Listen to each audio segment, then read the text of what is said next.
Sir, question for you. Yeah. How old were you when you became a Oh, you're millionaire? the...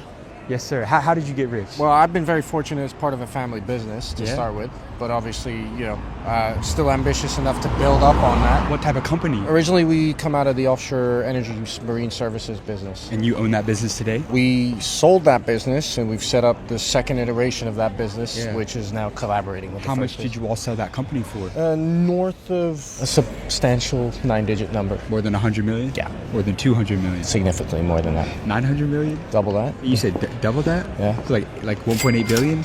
Close. That's a 10-digit number, my man. 10-digit. That's a 10-digit number. So did you kind of own the company when you sold it? Yes, we did. Full ownership of the business. Was it you and partners, like Just father and I. father and you? Yeah. What's the number one piece of advice you got from your dad that helped you become a successful entrepreneur? What did he teach you about business? Cost management is key to everything, right? So you got to keep your It's expenses not about low. how much you sell it for, it's about how much you're willing to buy the product and be able to, your underlying cost, right? If you can manage your costs, you can manage to sell it in any condition. We don't talk about this in business. Man. Yeah, This is great 100%. advice. It doesn't matter if you can sell a product at $10. If you're buying it for $8, you're only making that margin at $2, right? But if you can buy it at $2, you can sell it at $5, you can sell it at $7, you can sell it at $10. This applies to any business. Anything, literally anything in life. A lot of people think that you shouldn't do business with friends and family. How do you feel about that? I'll admit, working with family is extremely difficult, for sure, Did right? they almost sever the relationship at any point in time? It for sure, right? When you're going through trials and tribulation, it was hard for him to step away from the idea of being my father and actually see me as, an employee or a partner. And at the same for me, it was hard for me to appreciate. It took a while for me to appreciate and understand that, when he was getting tough on us and tough on me, it wasn't coming from a place that's personal, but rather because there's an ambition for a greater purpose here, which was the company. Where are you a resident of? I'm resident of the UAE